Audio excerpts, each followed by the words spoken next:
Hey, hi, hello. Welcome to Diana Emerson. Today we are going to listen to MLM Model Killed by Husband, the case of Alexis Sharkey.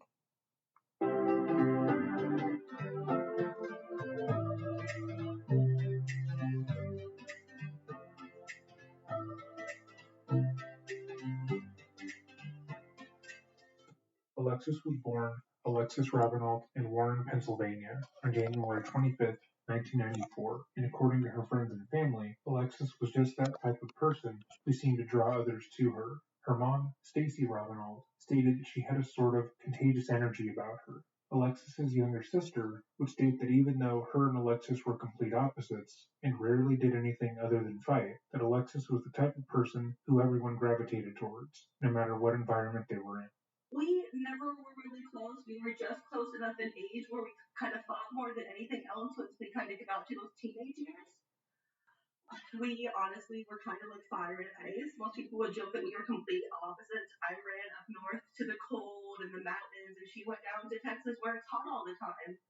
And we always used to joke that no matter where our parents wanted to go on vacation, they'd be able to go whether they wanted to go to the hot or cold because we were just so different. But no, she was so fantastic. She had a way of lighting up the room. When she smiled and when she laughed, she had a way to make everyone feel included. Like you might not know her and you could be in the room and she'd see you feeling awkward and she'd come over and like pull you over to her group of friends and introduce you to people. And she was just bizarre. She was just such a light. In fact, growing up with Alexis was a point of contention for her sister, as it appeared that Alexis got everything easier. Despite growing up in a small town where everyone knew each other, Alexis always talked about escaping. She wanted to travel, to see the world and experience new things, and she always talked about getting out. After graduating from high school, Alexis would go on to graduate with her majors in biology and psychology at the University of Pittsburgh and was considering studying medicine. But, according to her friends at the time, Alexis was apprehensive about starting the next and what she believed would be the final chapter of her life. She felt that by going to medical school, starting her career, and planting roots in one area, she would be settling down for life. In her mind, a career was just a precursor to a marriage, and a marriage would lead to children. And if she was going to be a mom, she would no longer be able to do the things that she wanted to do. After talking to friends and family, Alexis decided that instead of going to medical school or getting a full-time career, she was going to spend the next couple of years of her life checking off things from her bucket list. She quickly packed up and moved to Odessa, Texas, and got a decent paying job as a bartender at Twin Peaks, the Hooters style of restaurant. That way her bills were always taken care of, and she had time to travel from state to state, experiencing all that the world had to offer. According to friends and family, this move to Texas really suited Alexis. She was able to establish a new home base pretty quickly and made friends incredibly easily. Again, it seemed that people were always attracted to Alexis, and within weeks of her move, she already made an incredibly tight friend group. However, after the move, Alexis would end up breaking up with her long-term boyfriend. The two had gotten engaged while in college, but after the move, Alexis began to realize that their life goals no longer aligned. Even though she was the one ending the relationship, she was heartbroken. She didn't know whether she made the right decision or not. She told friends that she felt like she was being selfish, but also felt like if she went through with the wedding, she would be resentful. Alexis still loved her ex, and felt that if they were meant to be together, they would find each other later in life.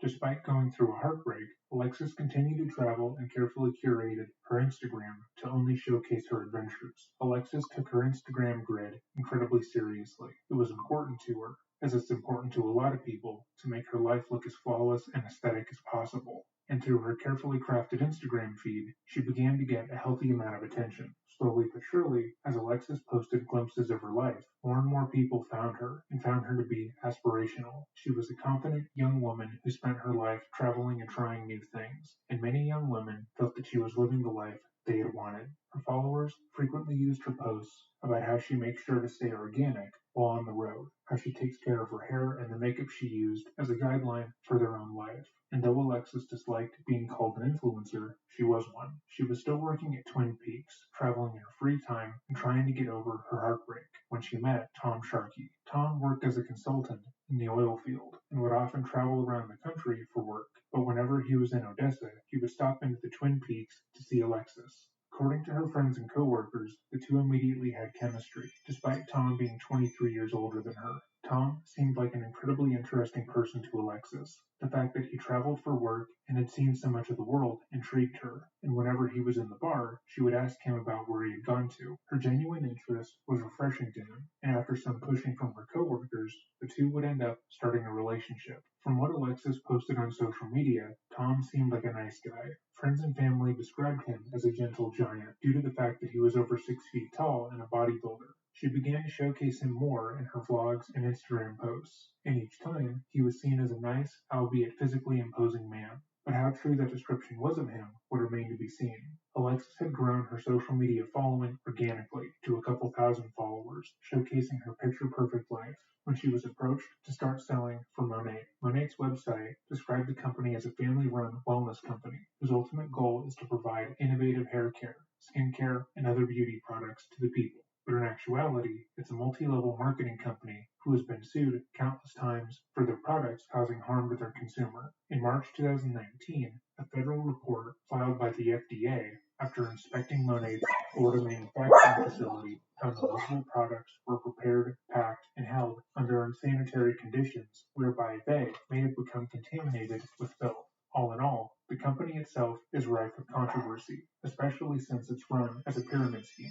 For those who are unaware, multi-level marketing refers to a strategy used by some direct sales companies to sell products and services. MLM encourages existing members to promote and sell their offerings to other individuals and bring on new recruits into the business. Distributors are paid a percentage of their recruits' sales.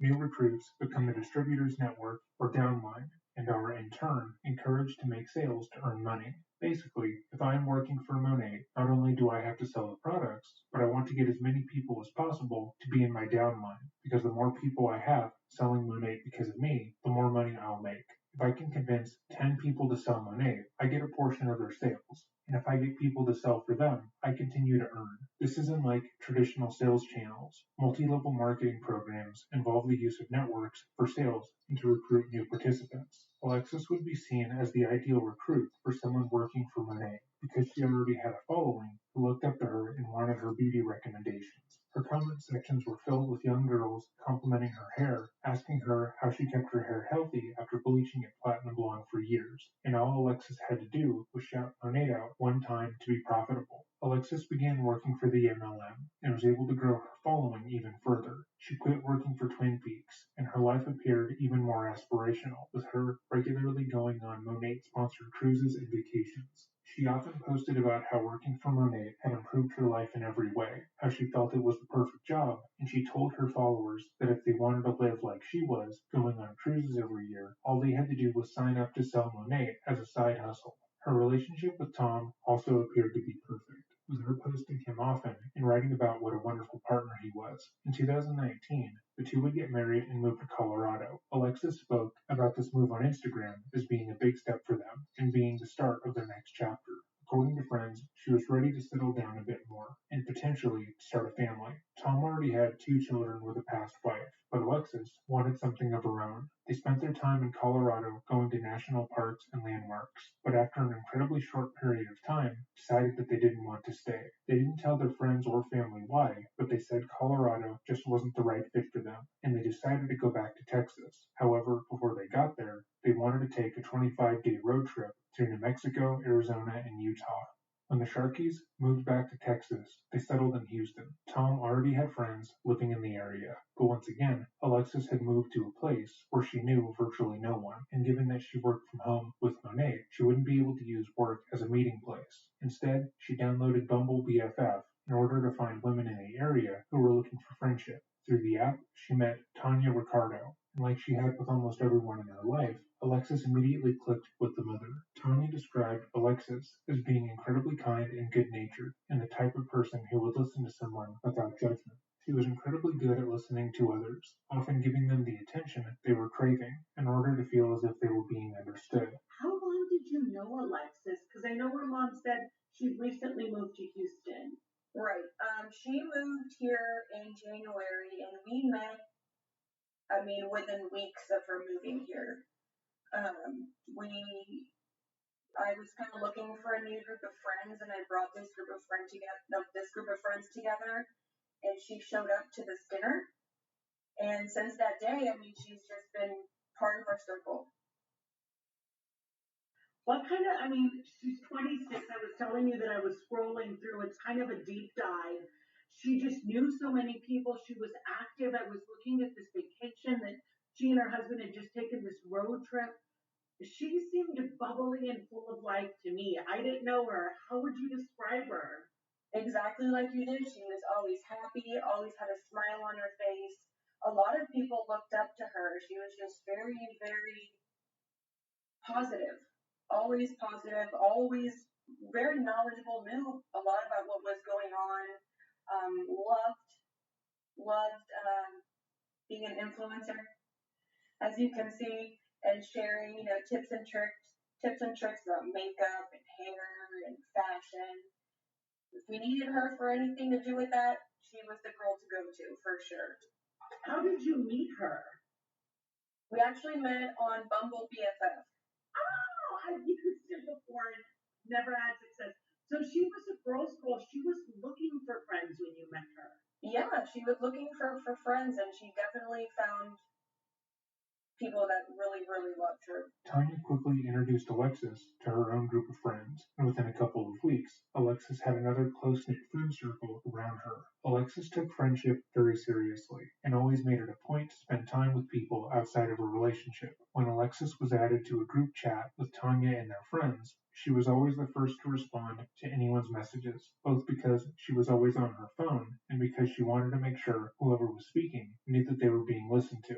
But there was one strange thing that stood out to the group about Alexis, and that was the fact that she would rarely talk about her marriage with them. Alexis made it a point to never speak about Tom, which the girls felt was weird. Most of them were married or in serious relationships, and as such, would regularly discuss things that their husbands had done that annoyed them, or gush about how sweet they were being. But Alexis would never bring up Tom in any capacity.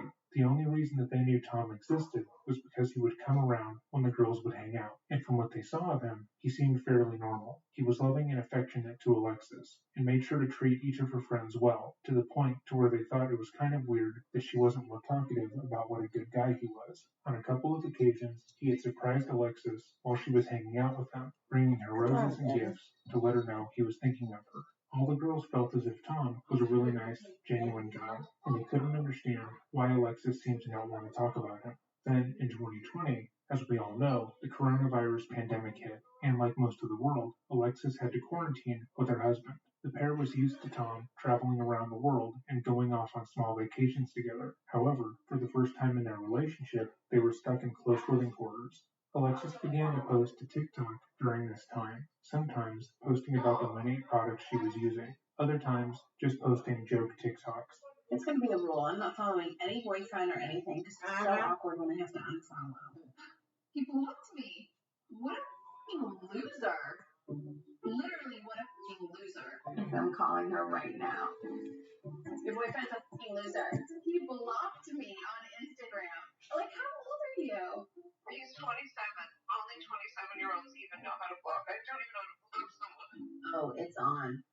Oh no, please don't tell me it's on. What does that mean?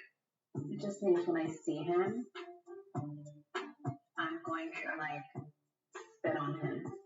Whatever, I'll save it all for him. I won't stress you out. Please tell me, because I just have to know how long I have to keep you guys separated. We can coexist. I'll be nice. No, I don't know if you guys can coexist. It's so crazy. Yeah, I don't think we can, actually. You're right, Lisa. You shouldn't go. You want to be honest. I'll go, disguised as you. What if he wants to hold hands? I'm prepared to make that sacrifice. What if he wants a kid? I'm prepared to make that sacrifice. What if you don't want to know how far I'll go? Strangely enough, a good portion of her videos revolved around the idea of her husband being incredibly controlling, getting angry when men hit on her, and how he was incredibly protective of her. I have a boyfriend. Yeah. Just like maybe you could be outside. You could be somebody else. No, my boyfriend crazy. He kill people. Okay, all right. Now I don't want that right now. Yeah. All right. The Comments on the videos often stated that if she was being honest about these scenarios, it was a red flag, and she could be in serious danger. But Alexis tried to dissuade her followers and say she was just joking. Babe, I'm gonna work. Great. Remember what I told you, right? Uh-huh. If a guy asks you out for boyfriend, what are you gonna say? Yes, I love If it. a guy tries to take you out too much, what are you gonna say? No, I have a If he boyfriend. tries to give you his number, what are you gonna say? I'll give it to my If boyfriend. he asks you who's the most handsome and sexiest guy in the world, what are you gonna say? My boyfriend. That's right. Go get him, Tiger. Go to work. But Tom seemed to think these videos were funny and often took part in the sketches. She continued to post, gaining thousands of followers on TikTok. And in October 2020, she posted her final TikTok. Mommy, wash my green tea.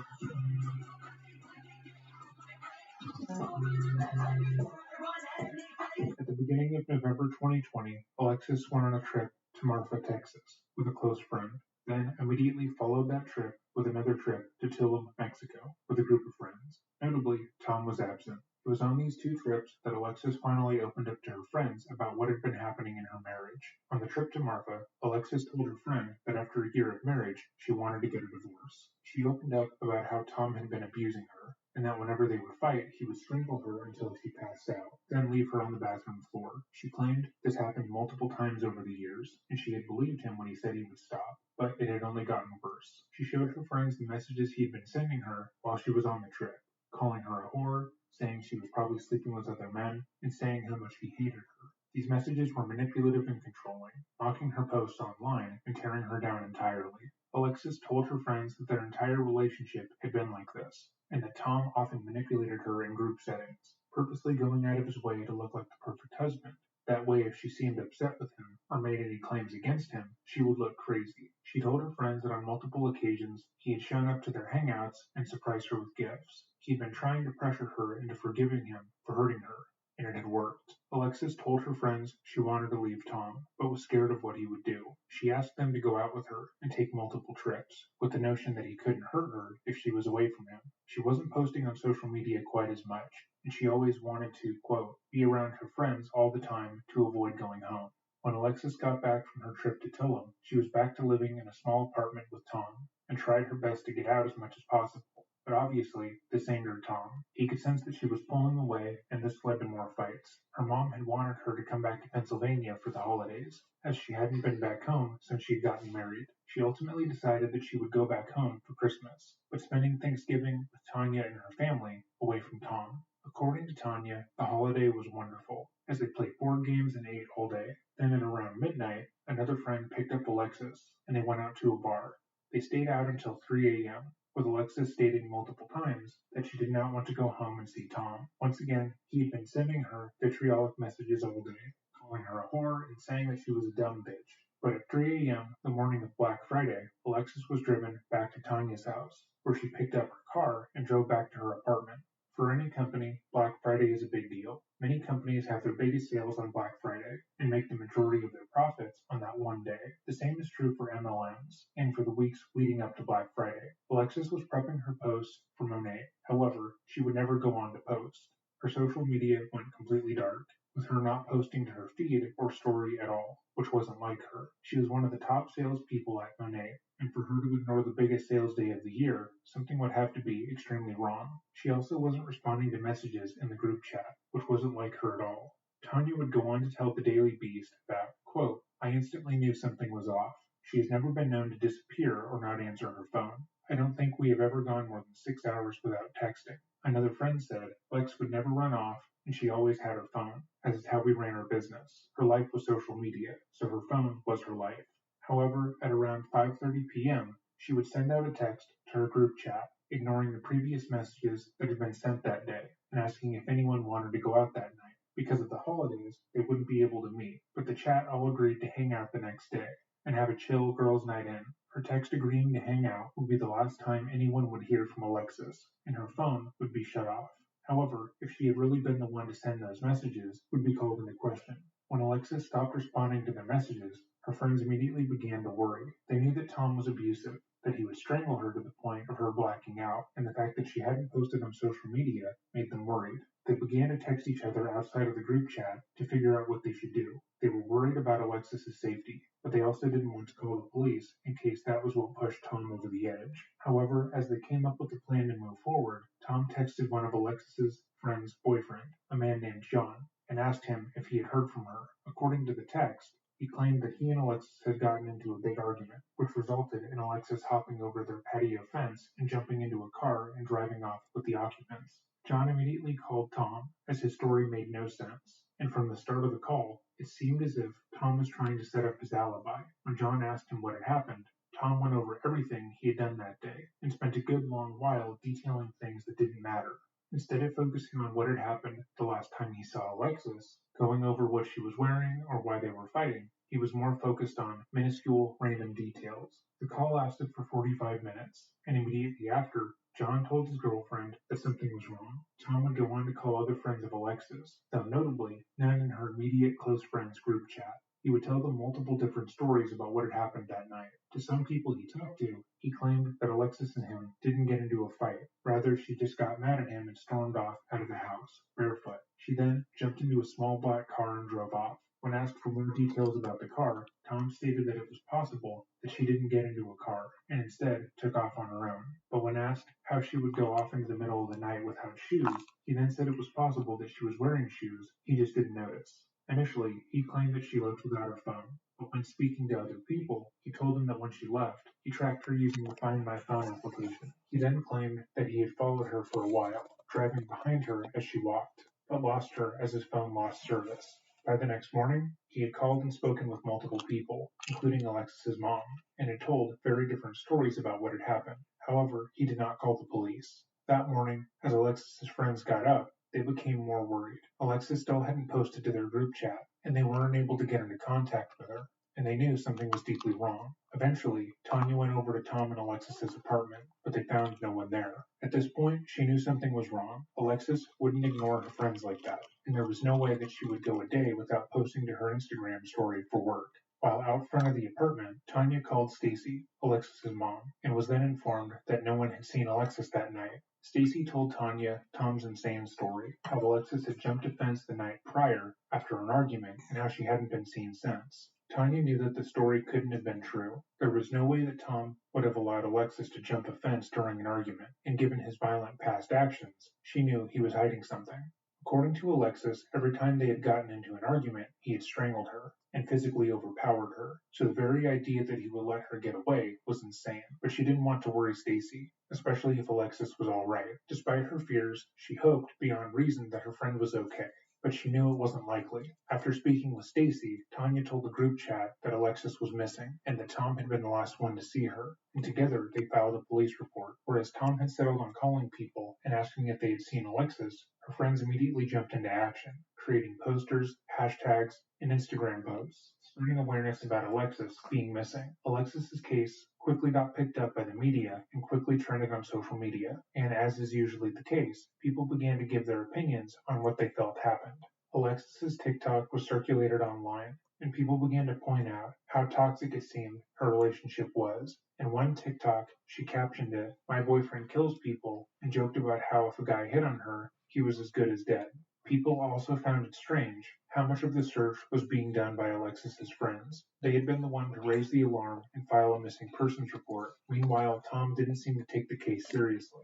And given that some 47,000 women and girls worldwide were killed by their intimate partners or other family members in 2020 alone, many people automatically believed that Tom was responsible. However, by the time posts were being made and theories were being spread, a body had already been found. Alexis's body was found between 3 to 4 miles away from her apartment, and she was completely nude. Her body was completely clean, as if she had been killed coming out of a bath or shower, and her body was placed on the side of the road, posed in a degrading way. Before we go any further, it's important to note how Alexis was disrespected in her death by the man who killed her. When a person is killed, a lot can be gleaned about the feelings of their murderer by what is done with their body. In the case of Nancy Brophy, she wanted her husband to look as if he had been murdered in a random act of violence, so she left him to bleed out on the floor of the culinary school he worked at. In the case of Joel Guy Jr., he was angry at his parents, particularly his mother, so he dismembered their bodies and left his mom's head boiling on the stove in an attempt to destroy them. And in this case, whoever killed Alexis wanted to humiliate her one final time and treat her like garbage, so they stripped her body and left her on a very public road to be seen by as many people as possible. The amount of malice you would have to have towards another person to intentionally humiliate them in death is significant. Her body had been reported by a city worker in the area who believed the body was a mannequin. He believed that someone likely threw the mannequin out of the car and left it on the side of the road. However, he had a strange feeling about it and reported it to his supervisor, as he wanted to be sure if it was a piece of garbage. But when his supervisor came out to the scene, he found Alexis's body. For John Richardson, it's a Saturday morning he'll never forget. It plays back in my head. You know, it's been playing back in my head every day. He was at work for the City of Houston Solid Waste when Richardson says he got a call from an employee. He said he thought he seen a body on a mannequin, so he wasn't for sure. He wasn't going to stop because he was kind of, nodded, he was scared or whatever case may be. So he asked me to come out there and check it out. So as his supervisor, Richardson went to check it out and still can't believe what they found. As we was driving, we could see the feet, so we got out and looked, and there it was. She was laying there, deceased. She was with no clothes on, and I just got on the phone and I called 911. Well, Richard. The family was contacted, and Tom was brought in to confirm that it was Alexis. After the confirmation, the police informed Alexis's family and the public that she had been found deceased, and people quickly began to speculate about what had happened. The majority of people believed Tom to be responsible and made no qualms about saying so on social media. Tom initially responded by posting a collage of pictures of them together, alongside the caption of, quote, "Baby, please give me strength. Do you remember when we talked and joked about getting old? And I said, that's the one thing you would never beat me at. And we laughed so hard because you're so competitive," unquote. In some reports, that post was made prior to finding her body, which is notable, as he refers to her in the past tense. However, that fact was not confirmed. He made another collage, this time of Alexis in her wedding dress, and wrote, "You made life so incredible, made sense of my existence, my purpose, and showed me how to truly love." However, these both received some pushback, with some Facebook users accusing him of knowing more than he was telling police. In response to that sentiment, Tom wrote the following on Facebook, hours after confirming Alexis's body. "I just want to say this. While some of you were posting on social media, helping us locate my world, and we appreciate all your help, love, and support, others were wasting time talking about other things, basically crap talk. And if my wife would have seen this, she would be disappointed in your actions. You all should be ashamed of yourselves. I have been assisting the deputies and making phone calls to find out what happened to my wife. Next time, stop and think and realize you don't know it all." Stacy and some of Alexis's friends spoke to the media, and it seemed they were convinced that someone had killed Alexis. She was a beautiful, fun ray of light to be around, and I can't understand it. Her mom, Stacy Robinall, spoke to us by phone. I think this life is so surreal for the family because we cannot grasp on why harm would be done to her. Saying even though it's been agonizing, we're just trapped in the waiting. They're just waiting for police to do their work. I talk to the detectives every day, and they assure me that they are, working along and that they are reviewing and talking to people. And so I know that they're working along. To me, 5 days feels like an eternity, and to them, I'm sure they're just, getting rolling. Police still have not determined a cause of death in the case, but in her heart, Robinall fully believes someone did this to her daughter. Can you, because you can't even wrap your mind around this, right? Like, what are 48 hours from Thanksgiving to Saturday? Can you even imagine who would have done this to her? Like, do you have a message to that person? They clearly tried to hide her body, and they disrespected her. I mean, just all of it so much. What do you say to that? Whoever did this we're going to find them. We're going to do everything it takes so everyone can put her to rest in peace and where we can get answers and just move forward. But no one gets away with something like this. No one. I mean, just threw her on the side of the road naked like garbage. I don't get it. It's a lot of different things between like, I'm still kind of going through the denial of like, I know she's gone, but it hasn't fully set in yet. And then just a lot of anger that somebody took this from her so soon. Because I have this terrible feeling that it was foul play. It hurts me so much because she was just such a fun, happy person. Like, who had so much anger in them that they could do this to her? Despite the fact that her body had no visible injuries. In interviews, they were certain that someone had killed her, but maintained that she had no known enemies, and they seemed to be fearful of giving any hints as to who could be behind the murder. Whenever Alexis's friends or family spoke to the media directly, they were very careful to never directly accuse anyone of any wrongdoing or point suspicion at any person. When they were asked about Tom, they scared of the question and said they weren't willing to directly accuse anyone. However, shortly after her body was found, a number of articles were published with anonymous sources, which pointed to Tom being the one behind the murder. They called out the abuse, the changing stories, and they also discussed how Alexis was planning on divorcing Tom, to the point where their bank accounts had already been split, and all that was left to do was sign the papers. In these articles, they also stated outright that they felt the need to hide their identities for fear of retribution from Tom.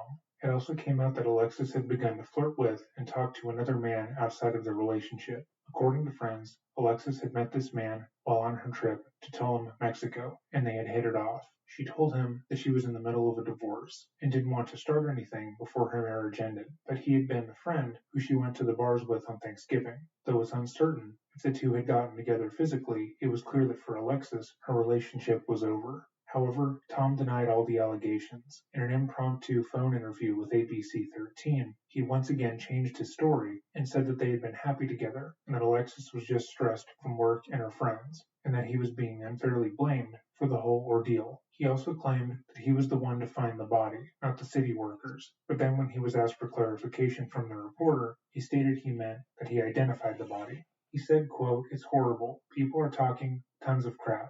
I'm getting death threats and stuff. None of that bothers me. What bothers me is that the world and everybody in it focuses on all the stuff that doesn't matter. Should have been focused on finding my wife.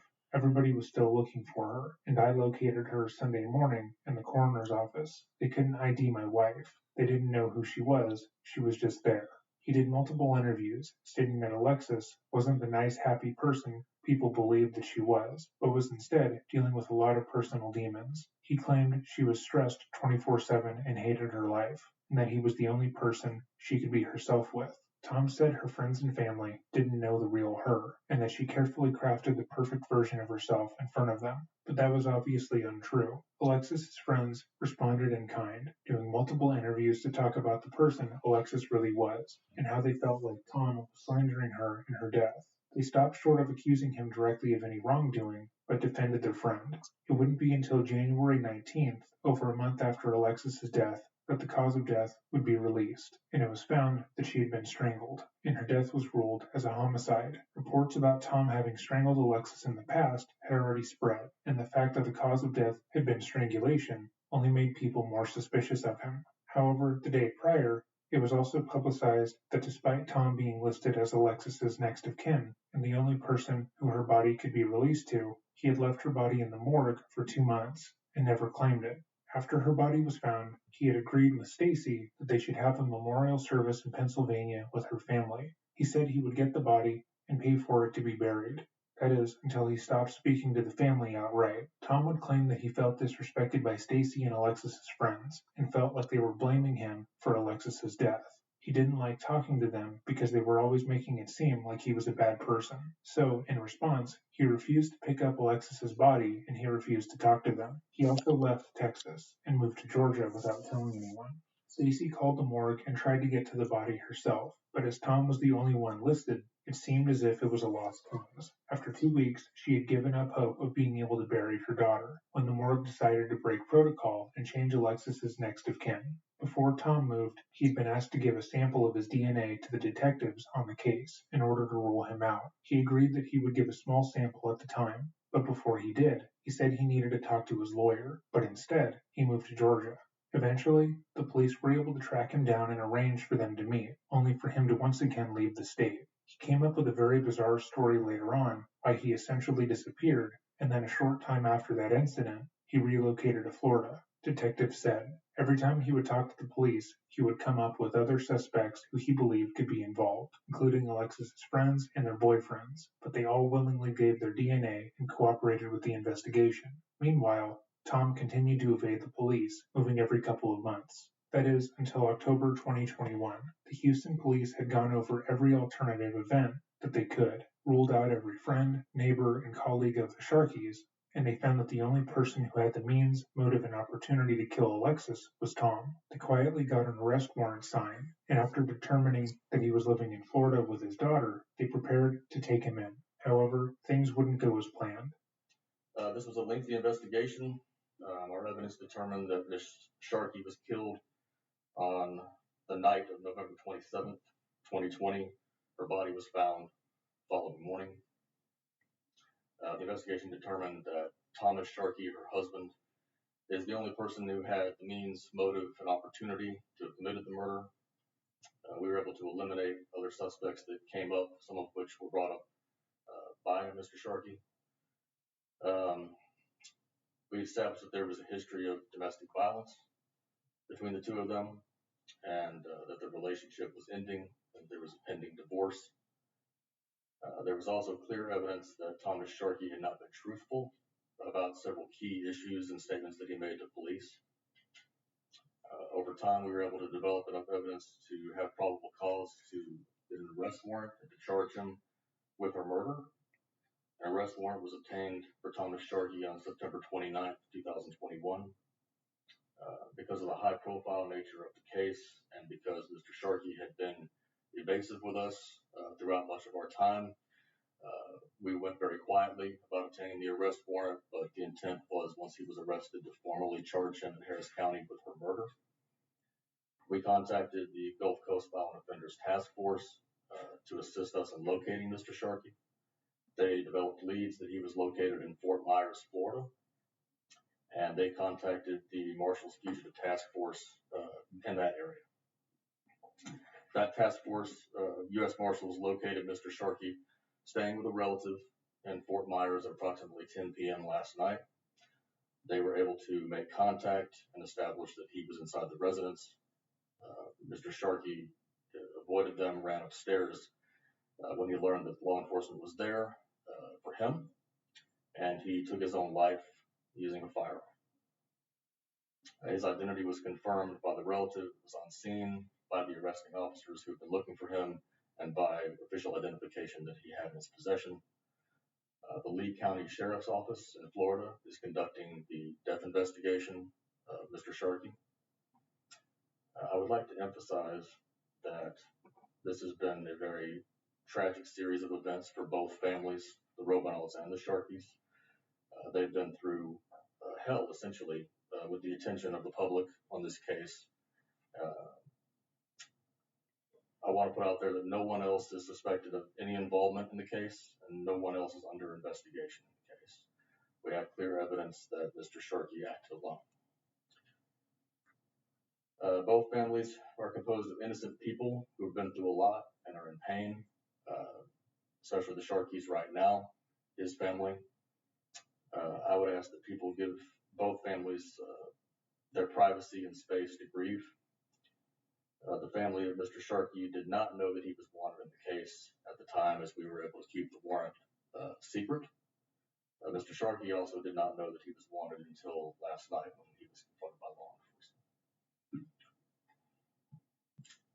And at that point, I'll open it up to any questions. Can you describe how he was being evasive with authorities? Well, he left the state not long after the homicide, and especially here recently, detectives made efforts to meet with him in order to collect a DNA sample from him. He agreed to do that. He was living in Georgia at the time, and detectives went to Georgia to try and obtain his DNA sample, and suddenly he no-showed, dropped out of contact, came up with a very bizarre story later on about why he had essentially disappeared. And then a short time after that incident, he relocated to Florida. When exactly did you request the DNA? When was that supposed to happen? That was supposed to happen, I believe, end of July, early August this year. We had been making efforts to get him to meet with us to provide that sample for some time. That was just finally the time that he agreed that a detective could meet him in Georgia to obtain the sample. So what was the tipping point where you said this is the person who you believe killed Alexis Sharkey? There was no one bombshell piece of evidence that suddenly shifted everything in our favor. Like I said, the investigation was very lengthy. There's a lot of different pieces of circumstantial evidence, a lot of things that we had to comb through. Mr. Sharkey's behavior and our conversations with him over time and the evolving stories and the ability to disprove stories, that took time, and eventually the mountain of evidence essentially just became high enough. Did you wait too late? No. No. The goal would have been to get him on. Of course. But we don't really have any control over his actions in that scenario. It took almost a year. Yes. Like I said, it was a detailed, lengthy investigation. There was a lot of various theories and conspiracy theories that came up that we had to look into and disprove. There was alternative suspects presented, including people that were presented by Mr. Sharkey that we had to investigate. So no, we weren't able to move on an arrest until we were able to get to a point that we had eliminated sufficiently those other possibilities and built enough evidence to have a case that could not only arrest and charge but convict. Can you expand on the conspiracy theories? Is this was only presented with people like on social media? Yeah, I mean, because of the high-profile nature of the case, there's various tips that come in. There's also, family members that are trying to help, and they provide information from things that they saw on a chat board or, on Instagram. And then, like I said, Mr. Sharkey himself, and his explanation of what happened, provided a suspect description of somebody that he claimed to have seen the Sharkey leaving with. At age 26, Alexis Sharkey lost her life to murder, strangled. The woman's body left on the side of West Houston Road. Her mother, Stacy Robino, told me her family always suspected Alexis's husband. Well, I will admit that we have felt that Tom was guilty of this from pretty much the beginning. Tom Sharkey died by suicide in Fort Myers, Florida this week as federal agents went to arrest him for his wife's 2020 killing. Are you surprised that he ended his life? Yes, I am. I just really thought that it would end with a trial and that he would come in and make his case. And he chose to not go that way. In a lengthy, honest conversation, Robinald told me from her Pennsylvania home, it's been a painful year. Loss of life it's never good. But I do feel like, in a way, he did serve himself justice. What's even more upsetting, Alexis's family still doesn't have her belongings, including her 3 pets, back. We begged him for her cats because they were like her children, and we just wanted to have something. Sorry. We just wanted to have something of hers. Sharkey, who often took to Instagram to share her own life, also shared her love for her cats online. On this IG account, you can see her beloved brown Bengal named Asia and her gray cat named Smokey. Nothing. It's all gone. It was all taken from the apartment. It was, we asked Tom for it many times, and he would tell us that, I'll give it to you, I'm going through it, and then he ghosted us, and we have no idea where any of it's at. Robinald said apartment management told her Tom's friends cleaned out the unit shortly after he fled Houston.